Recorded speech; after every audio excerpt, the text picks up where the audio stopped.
দর্শক, 17ই জুলাই জাতীয় প্রতিরোধ দিবস হিসাবে ঘোষণা করা হয়েছে। সেই প্রতিরোধ দিবসকে কেন্দ্র করেই কিন্তু আজকের এই সমাবেশ কার্যক্রম পরিচালিত হচ্ছে এবং এই সমাবেশ কার্যক্রমে কিন্তু জুলাই শহীদ পরিবাররা কিন্তু ইতিমধ্যে এখানে এসে উপস্থিত হয়েছে এবং 3টি দাবিকে সামনে রেখে কিন্তু আজকের এই সমাবেশ কার্যক্রম পরিচালিত হচ্ছে। 1 নম্বর, জুলাই সনদ বাস্তবায়ন, সকল গণহত্যার বিচার, মৌলিক সংস্কার সহ 3টি দাবি সামনে রেখে আজকের এই সমাবেশ কর্মসূচি পরিচালিত হচ্ছে এবং দল মত নির্বিশেষে সবাই কিন্তু ইতিমধ্যে এখানে এসে উপস্থিত হতে শুরু করেছেন।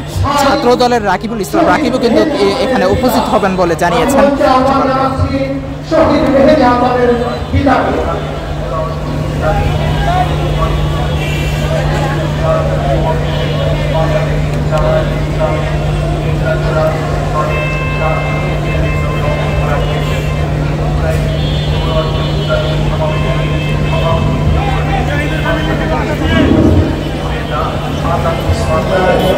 দর্শক, জুলাই শহীদ পরিবার কিন্তু ইতিমধ্যে একের পর এক বক্তব্য দিয়ে যাচ্ছেন এবং জুলাই শহীদ পরিবারের যারা দায়িত্বশীল আছেন তারা কিন্তু ইতিমধ্যেই উপস্থিত হয়েছেন এবং তারই সাথে সাথে রাজনৈতিক ব্যক্তিবর্গ এবং জুলাইয়ের আন্দোলন যারা করেছেন সকলে কিন্তু ইতিমধ্যে এখানে উপস্থিত হতে শুরু করেছেন।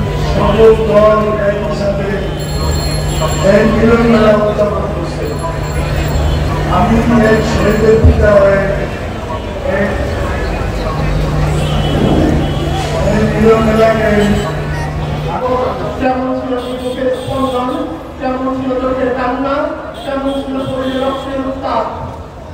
বিষয়গুলো সম্পর্কে আমাদের সামনে তাদের শেয়ার করার জন্য আহ্বান জানাচ্ছি সাকিব হোসেনকে।